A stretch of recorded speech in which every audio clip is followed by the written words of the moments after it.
Another lovely Saturday at the Sexy Brutale.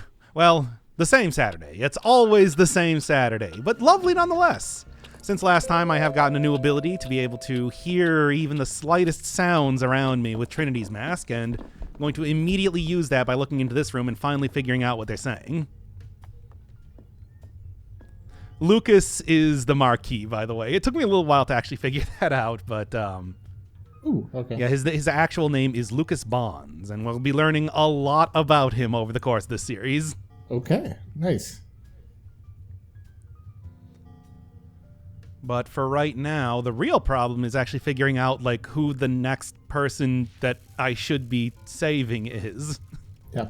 Because it was very clear last time when we woke up right in this section of the mansion, but it's not really as obvious where I should be going at this point. Now you're kind of in the overworld right now, is that right? Like you're or not the overworld, but like the connective tissue between like the levels. Like this isn't the proper level that you're in right now, is it? Yeah, that is like the main hall, the foyer, whatever you want to call it. But now I jumped right over here next to the casino area, which, like Trinity was saying last time, since these locks work off of sound cues, basically now that I have her ability to hear whatever, that I can also figure out what the codes are. Okay. But of course, it's like, I'm not here to save those people that I've already saved before. Presumably what's going to happen is that we're going to, I don't even know how you describe it, by the end of this, kind of like tie all of the timelines where everybody survives together and then like make that the truth. Look, this is a time loop mystery type of thing. I don't know what's happening. Is it also a Metroidvania? Because it sounds like you're getting new abilities that you can continuously go to, backtrack to earlier levels. Is that right? Oh, absolutely. Like you saw there where it's like I was stopped from going into that door. Yeah. That's going to be something that we'll actually rectify in this very episode. Yeah, okay. So this is a Metroidvania then. Is that right? I wouldn't really consider that. It is not at all non-linear. Each murder that you prevent is a run. No, I don't know. I haven't seen this. I would actually say that. Okay, well, yeah. Not even that, because you can do runs where all you're doing is doing information gathering, which of course is going to be happening an awful lot, especially right now, as I don't even know what I'm supposed to do. Actually, I would say that this is, in a very literal sense, one of the most non-linear possible storytelling styles then. Like, you're literally going back in time and going through and trying to unpack everything that happened in, as it were, four-dimensional space. Getting everything that happened, the entire timeline throughout the entire chapel, is that right? Like, or the entire place? The entire Sexy Brutale? Chapel's just a one part of this entire gigantic mansion. Okay. Most famously, it's got the gigantic, the Sexy Brutale that gives the game its name, Casino, but... Okay. Yeah. I suppose, it's very Rashomon style. Like you saw there when I walked out into the hallway that I was looking at those two people earlier, like whispering, somebody just fell out of a window into the garden in the background. Mm-hmm. Who was that? Not entirely sure. I think it might have been Reginald, the guy that we saved in the first episode, because he is up on like the third floor chapel, but I'm not entirely sure because obviously I couldn't get a very good look at him. So everything's happening simultaneously. Are there multiple different timelines happening simultaneously, or do we not know that yet? No, everything is happening simultaneously. If you want to be able to see what some people are doing at specific times, you need to like rewind the clock and then get into a room where they're at. Oh, okay. So it's basically that's it's solving a mystery. It's like the process of solving a mystery writ large. You have to go through the whole mansion all the time. Is there like, I don't know if I'd say like a meta puzzle, but like you're saving individuals, you have to reconstruct their timeline, their day, what they're doing. And I mean, the most important thing is figuring out how they actually die in the first place. Mm-hmm. And then you can kind of work backwards from there. Because as it is, that the staff is killing people. We've seen that already with them, purposely either poisoning Clay or purposely trapping Trinity in a room with a giant spider, or just outright shooting Reginald. They just shot him with a shotgun. now this game, this is coming after Return of the Obra Dinn? Because I feel like no, this is like I think this was a few years before that even. Really, that's interesting because I feel like that game. I mean, you do a very similar kind of thing where you're because I'm realizing I did actually play a game that's very similar to this. That's why I've got a kind of an understanding of what you're doing. Like you have to reconstruct what's happening in the entire ship over a large course of time to figure out. I think we might have even mentioned that in like the first episode or so, as I was trying to figure out like what's the best comparison here. I have not. By the way, gone back and watched these episodes, so I don't know if I'm repeating myself. I probably it's been a little while here. I'm speaking a little bit too easily. Doing a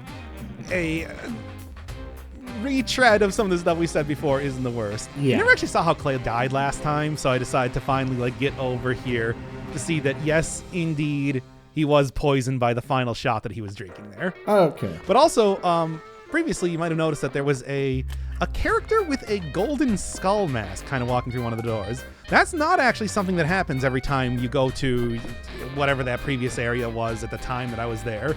It's just sometimes as you're walking through the mansion, when you look into a room or you walk into a room yourself, you'll just see a man in a golden mask walking out of the room. And if you try and follow him, he's not there. Okay. Now, keep that in mind. Other than the items you're getting, are there any progress that you're making, like formally, like in the game, like in the pause menu, where it's saying, "Oh well, you got this item, you got this piece of knowledge, you got this piece of lore." Is it really formalized like that, or is it completely encapsulated by the items for like beating a level? It is mostly encapsulated by the items. I mean, pretty much. Okay, so information is kept between runs, as you would expect. Yeah. If you learn something, then you are able to then use it in the future. However, items are not, except for key items. And so far, the only key item that I've gotten is that pocket watch. Oh, so, I see. So this thing, gone when I go back in time. That makes sense, because it's like that's how you have to set like the boundaries for an individual level. So you have to get the key at 10 o'clock, then put it in the door at 12 o'clock, get the next key at 1, that kind of thing. So the cards, though, of course, are also just kept in between stuff because they're collectible, you know. Yeah. 52 of them. I'm going to be getting all of them. I've actually been having a lot of fun with this game, so I decided to just straight up go for the 100% everything here. Yeah, that's always a good sign. Well, it's a good sign for me enjoying a game, absolutely. Oh boy.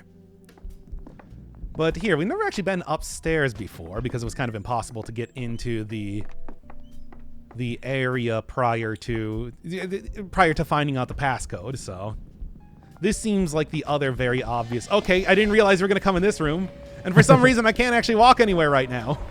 Is it the same mechanic where if they're in the same room as you just burn up and die? If they could see. Yeah, well, burn up and die. It's a very generous, because this isn't supposed to be a game where failure states come at you constantly. It's supposed to be an intellectual kind of mystery that's not too difficult to solve. Your piece, the work is putting it together.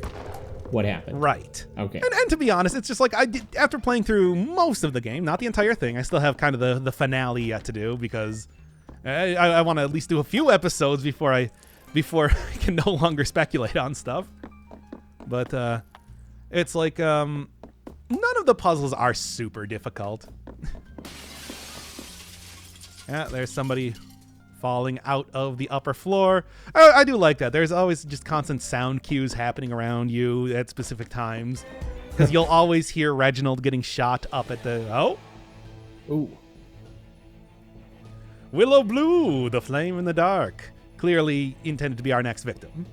Because you kind of get you get the title card when you. Yeah. I love title cards. I love title cards. We talk about title cards so much. Like if they're done. Title cards are good though. They are. I'll always point out No More Heroes, the first game, which I think is just one of the best examples of that. But of course, like Zelda and everything does that too. I think at some point, like people watched a bunch of old movies and like, holy shit, this title card is the best part of the movie. It's like, and the movie's pretty good. It's like. You know what I mean? Like it's a great encapsulation of. Gotta remember they're making. They certainly are still in movies these days. I know about that. Mm-hmm.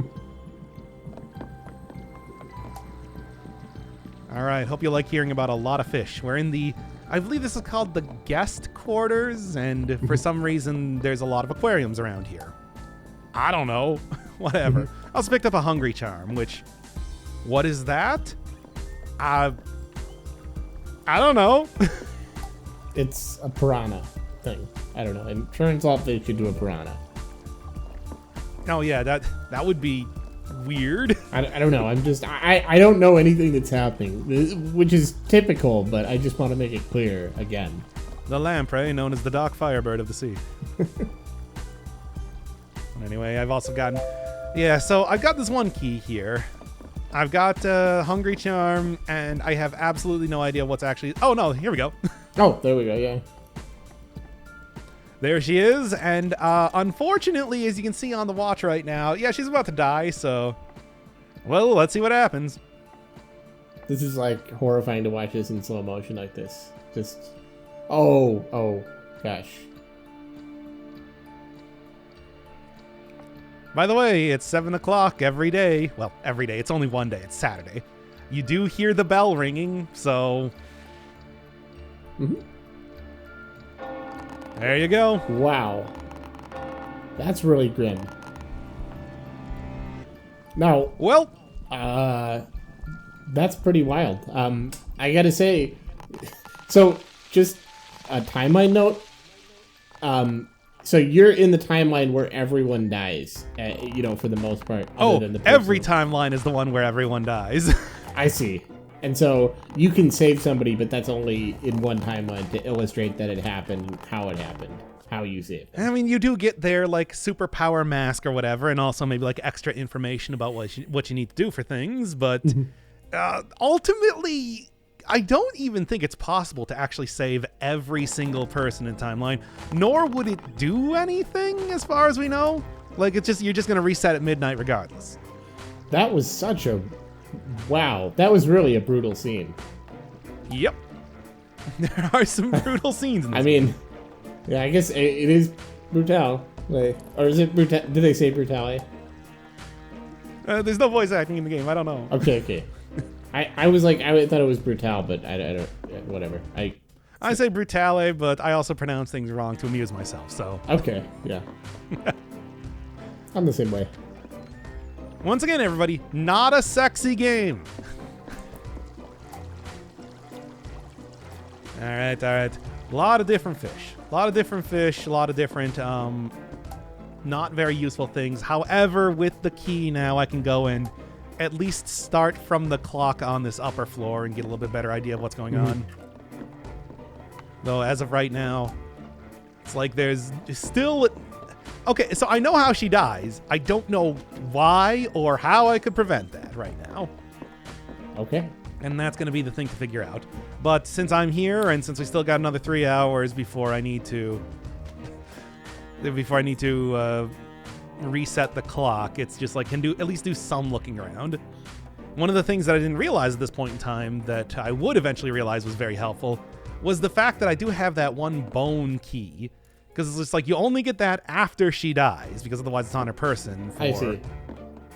And it's just like she only puts that down prior to death. Yeah. So that is really clever. I think this game does a really good job at being incredibly non-linear while still giving you a natural progression. I mean, that might be why I'm thinking about, like, the Metroidvania kind of comparison, is like, because you can... I mean, you also do get, like, the power-ups and everything. Yeah. It is an obvious comparison to make. Mm-hmm. And I would guess, because it's suicide, that there's some conversation taking place that you have to intervene on. Oh, it's way wackier than you might think. Wow. Okay, because, like, that would be the cliches. Okay. Or it's somebody threatens them, they have to do it, or... they're gonna do something bad, like they're gonna kill somebody else, like. Oh, it is. So that's just you'll see. That's where I'm coming from, and so that's my expectation. But I'd be happy to see how that subverts the expectation, I guess. Let's just say it's way dumber than that. Oh. Okay. Fair, oh yeah, no, it's enough. This is a hokey game in a lot of ways. Don't worry about that. Okay. She takes she eats the wrong fish.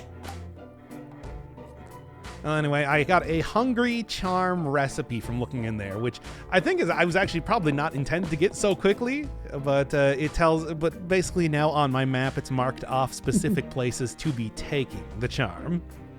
Mm-hmm. Creating Horcruxes there, yes, of course. But as it is, just like the most important thing here is to try and dash all the way over into this hall and actually set up the clock, because otherwise I got quite the walk back up here. It is funny to me that they just have like a book laying around that's like here. It's a mystery book about describing how to get away with murder. Oh my god! Oh, trust me, that's we haven't even gotten to the library yet. The books are those items. Not really a problem, though. The books are filled with Agatha's okay, here you go, Shujin-sama. Now, since I do actually have, like, the recipe for the Hungry Charm, might as well do it. It's like whatever it's supposed to do. So you have to feed her the fish dish. Well, no, we can first off get, like, a little bit more information. Actually, no, I remember that. No, I did not, in fact, get the Hungry Charm because I was going so fast prior to this point that I didn't see that it said, "Look at the map. Look at the map, idiot." Oh, it's got that exclamation point. I it's weird. I stopped noticing that for like 10 minutes. I'm just like, okay. Yeah, I mean, the thing is, the intent is that any information items that you get will appear on your map as like an exclamation point, but okay. I didn't really think about it too much until I actually like went back to look at the video, because I'm just like, wait, how is I supposed to be figuring this out? How does the game distinguish between cutscenes that you need to see and things that burn you to death because you're not supposed to be there? How does it distinguish between those two situations? I mean, are you literally in the room with them? Because when you're literally in the room with them, not only, hey, and I already got that recipe. When you're literally in the room with them, time actually stops, so they do not continue on doing whatever they're doing, and then you just get attacked. Okay. And I suppose the other thing is that you can stay inside of like armoires that are sort of maybe in some ways scattered about in a somewhat silly way. I don't know. Why would you put an armoire in a ballroom? But I have an armoire in every room in my my apartment. Hey, there we go. Yeah, just so you can have Boone stay in there to figure out how you're going to die, I suppose. Yeah. Well, I mean, I die every day at the same time, so. Well, if you know that, couldn't you stop it? No, it doesn't work like that. I think somebody has to stop it from happening, and they're always late. So you're starting to get it here? No. Okay, well, don't worry. We need to draw an alchemy circle on the floor and make a hungry fish, and then that will stop her from wanting to die. No. Oh, okay. Well, that's my best guess. No, definitely nothing like that. Okay. Nope. Okay, and then kind of same thing as before. Mm-hmm. But hey, now I know about the magic secret passage. And here's where I finally looked. It's like, yes, you're supposed to look at the map, blah, blah, blah. Like, it seems like this game is so not... clearly whatever happens in that room is the thing that I gotta fix. So it sounds like this there game we go. is Hungry not... Charm first meal, Hungry Charm second meal. Would you agree that, like, this is not meant to be a very, very hard game? It's more just meant to be... Oh, not at all. Okay. No, I was thinking that this could, certainly in concept, this could have been an extremely difficult game if they wanted it to be. Yeah. But I don't think that it was intended to be, like, a real wacky hard. Okay. It's all... Ultimately, what you do is just, like, yeah, you go and see what happens, and then you just kind of like go follow around, get into a position where you need to like prevent the one thing that does the one thing. Okay, yeah, because Return to the Obra Dinn, I found that game to be incredibly hard. And it's surprisingly like you can go back and play it a second time. It's that hard. This game, I don't know if you'd be able to do that, if that makes sense. It'd be just like... No, not at all. Okay. It's like, but at the same time, like I've said that it's just like, I think that the basic gameplay and loop and everything is still interesting enough. Like the characters and everything I've enjoyed.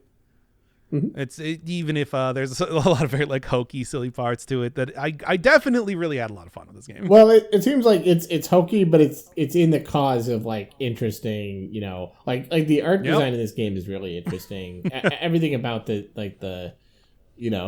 it's hokey in an interesting way. We've said that a lot of times. I feel like the developers really had felt passionate about like the story, about like creating this game. Yes. So, like this is just such a like. Yeah. With the circle on the ground and everything. Whoa! I actually got that right. I thought I wasn't sure which way your sarcasm was going. There you go. So she got possessed by a tiny fish, eh? Mm-hmm. All right. I told you it was way wackier than you might think it is. Oh. Yeah, that is pretty wacky. Hey, this is a game about time travel and stuff. If you didn't expect that it was going to be something absolutely ridiculous, that's on you. No, I mean... Well, I mean, the first murder was like somebody just getting shot, right? Like it was... Yeah, getting shot with a shotgun. Shot with a shotgun. So I was assuming that Second murder was being killed by a giant spider, though. That's true. To be fair. Yeah. So it's kind of like, I'm not sure where we're going with this, but it could go either way, and it's like, no.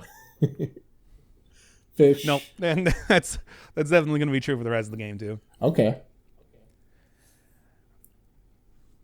But yet again, it's like, I can't really do too much of anything right about this right now. So we're just going to kind of see what happens. And if you're thinking that it's just like, what is up with that fish moving about in such a weird way? I was thinking that too. Okay, I was like looking at it at the same time you're saying that. I'm like, it's kind of a nice twist that they, have the characters kind of rocking to and fro. It makes it look really realistic. And then I'm like looking at why the fish is jumping out like that. Like settle down. And it's like in a repetitive loop too. Like, oh yeah. Yep. So that's a little bit of a bug. I think the developers probably would have. Yeah, of course. More time. All right. Well, there you go. That's kind of. There's clearly a part of the conversation that we're missing here with the fish, but you get it. So do we need to be able? Do we need to use an item to be able to talk with the fish? Or yes. Okay. And in fact, that's how you get the invitation for Willow later on. And is it just the hungry charm? Is that the item that allows you to communicate with the fish? Nope. Okay. It is something different. No. Anyway, right there, I thought it's just like, hey, is that something right next to me? No. That was to go back down the stairs. There's a few parts in this game where it's just like I kind of confuse looking through the stairs. Got it. Uh-huh. Got it. 2 thumbs up. Know what to do now. Oh, okay. But go looking through a door versus and there you go. Simple as that. And that stops the murder from happening. Yeah, she stops getting possessed when the candle's not lit. Okay, nice. That is a lot. That is very silly, and it breaks the ritual. You understand? And I love that. The only reason, I wonder if they worked backwards from like, well, what if we had a candle that needs to be put out? And then they're like, okay, well, how are we going to explain water and candles being in the same room? Well, maybe it could be a kitchen or, like a bathroom or something. That would make sense. And they're like, what if it's like a fish world? What if the funny thing is that you can actually see, it is very, very well foreshadowed that there is like water going down there. The hallway to the stairs that I went up, you can see like a big puddle of water on the ground from where it's been draining out here constantly. Well, you can even look in like the room next to Willow's to see like the wall is very like damp. Do you need a key to get in this room, by the way? You need the hungry charm. Okay. The fully sated hungry charm. Okay. And then I like that. Okay, so that's okay. So we got fish. That explains the water. But why would there be? We got fish. So why would there be candles? Like why would there be fire?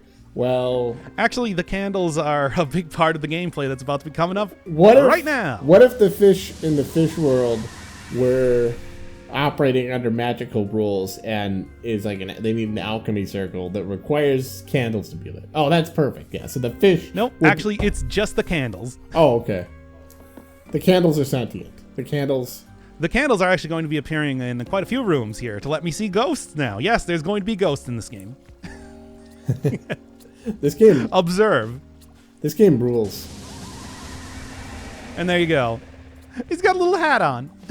Is that a piranha? It is called a Juju Guppy. We'll be hearing more about it when we're doing the lore. And yeah, there's why the fish was like jerking around so unnaturally earlier. Oh, it wasn't. This is a surprisingly they thought out a lot of this stuff here. That is incredibly impressive. Like, just to do that ridiculous thing and be like, oh, well, that's kind of messed up. Like, that's conspicuously messed up. And it looks like an error. And then they show you, nope. That is incredibly clever. It's stuff like that. It's stuff like, all the foreshadowing with like the water on the ground and everything. And the way that all this... this game is like really well made. Yeah. I think if you're an aspiring developer, you have to look at that and be like, wow, look what you did with that. So much attention to detail is the thing. Uh-huh. But anyway, there is something else of interest that I might have picked up in this episode that you would probably see that I didn't actually use in any way. I like that it almost feels like an error. Like I think they did it conspicuously to make it feel like there was a bug and make you say conscientiously, ooh, the developers messed that up. Like, that's a bug. I almost want to report that. If it was like a beta. Which is exactly what I was thinking. Well, okay, not about reporting. Well, no, I mean, but like an early access thing, like, oh, someone should make a thread telling the developers that they messed up here. And then you go through it, and it's like, no, that was always the plan for you to notice that. I just love that. Key of old habits. So there was a locked door over here that I remember being very... Yeah, you can see the water right there again. That I remember being very, very obvious prior to this point. And since I never actually used the key for anything prior to this, well, it seemed only natural that this is exactly where it would be used. Mm-hmm. Over, not here, but the... Yeah, it's just like I remember seeing that like in the secrets, you see that one of them is called the Room of Old Habits, so I knew that I was going to be finding something of interest. Mm-hmm. Not that place, that leads to the bar. Over here, though. So how did me forgetting the controls? How did you reason this out though? Like, you knew there was going to be a room of old This habits. is the only door that I could actually get to that was considered to be locked. Okay, fair enough. And I was kind of surprised that it's like, yeah, it did actually work. So here we are. Hi. I actually really like the track in this room, too. I do, too. And here's the explanation for what we're actually doing with the card collectibles. Okay. And so this will be like, is this going to be like the true 100% ending kind of thing? Like, this will set that? Yes. Okay. I think. I'm not entirely sure. So, I have gotten there you it, go. actually. So even though I haven't finished the game, I have gotten this. So by process of elimination, yes. Or yeah, you're just like in the shattered void, eh? Mm-hmm. Huh? Wait, what? What? Well, anyway, that's something for later though. Got quite a few cards left to get, needless to say. It is literally the full 52 card deck. So so if you have to get a key, like a key item, you have to get like in a given run and then go and you have to like spend a run going back there in the first place. Yeah, that makes sense. Trying to get a better look at that, but then could not quite. And then see. Once you do that, is the door open forever, or do you have to spend a run going back and getting it? And then the door is thankfully open forever, I guess, because it is a secret, so they didn't want to force you to do that every single time. Yeah, I was gonna say that would be a little bit annoying. Yeah, I suppose it wouldn't be entirely unreasonable for the game, given that it is supposed to be, something very much not part of the. I think. Well, it also would be a way of gating it, so that you have to like get a key item that only you can only get there by 2:00 kind of thing. So, but no, I think it makes sense to have that open forever. Yeah, no, that's more reasonable, especially being like a secret thing. So here, let's. I was saying before that it's like I am doing this 100%. So let's take a look at the lore here at the end of each one of these episodes. Didn't really get to see too much about what the deal with Clay and Trinity are, and Reginald. Despite him being the first person murdered, it's like I don't think you're intended to get his invitation until much later on. So we'll look at that when it would actually be possible to see it. You just pick it up off his corpse, but in the first part of the game, you had a very limited amount of time to do stuff. And then, by the way, if you're wondering how to get Willow's invitation, you talk to Grinmaw, the fish, and he's just like, "Oh yeah, here you go. Hey, Boone, I got something for you. Enjoy." And he just kind of like spits it out and it floats to the top of the tank. Aside from that, both Trinity and Clay, a lot of the invitations you just get off of the corpses of the people after they die. So I just waited around until they expired and then rifled through their pockets. As you do. As you do. And got information for a lot of the rooms that exist in the game, and usually it's something along the lines of the Marquis is so incredibly rich. Like you don't even like Lucas there, extraordinarily rich. So how many of these things are actually like relevant to the main thing that you're trying to solve, and how much of it is just like really flavor text? A lot of them are just like a little bit of flavor, but some of them do give you hints on like, hey, this room has something in it of interest. Oh yeah. No, that's good. That's pretty clever. But looking at like the guest rooms, we'll get like a lot more information on exactly what the hell Grinmaw is and why there's an evil like a god fish that exists inside the mansion for no apparent reason. See, like, for example, this year been disappointed by a patch of rising damp in a room. Yeah. Stuff like that. But yeah, it gives you a lot more information. Like, every one of the characters kind of has their own thing going on, their own reason for being here, and their own relation to the Marquis. Why they happen to be in the sexy Brutale at this point. The secret chamber. But yeah, I think a guest room specifically probably has one of the most amount of like rooms that you can actually take a look at. Okay. So a little bit longer compared to some of the other ones, especially because it does take a while. It does take a while to get information on some of these rooms. A lot of them are unlocked by finding the playing cards. Like usually one of the playing cards that you'll find in the areas, especially ones that require a little bit more of a puzzle to solve, for example, will unlock information about a room. But there's also another thing you have to do to unlock information about other rooms. And have we not gotten to that yet? That's going to be a while, actually. Okay. A couple episodes here. Yeah. But anyway, I think... Trust me. Yeah. These are very... The brochure stuff is going to... A lot of the brochure stuff is technically things that it should take a while for you to unlock. Yeah, this is a really well-written... I mean, it's obviously just an info dump, but it's like... They did a pretty good job with this. Like, the writing is pretty solid. Like, yeah, but it's hardly the first time I've ever done this in, like, a series. Exactly. Crosscode, for example, I would usually end off looking at the big info dump encyclopedia that existed there as well. That's how you know I really like a game, basically, whenever I do that. Whenever we sit down and just read stuff for a while. And then a Master Aquarium. A little bit more information on the Devil's Hole pupfish, which was the second meal for the Hungry Charm. But that is pretty much everything for Willow's storyline. Next time, I think it's fairly obvious who the next person is going to be. After all, it's just like already introduced earlier on.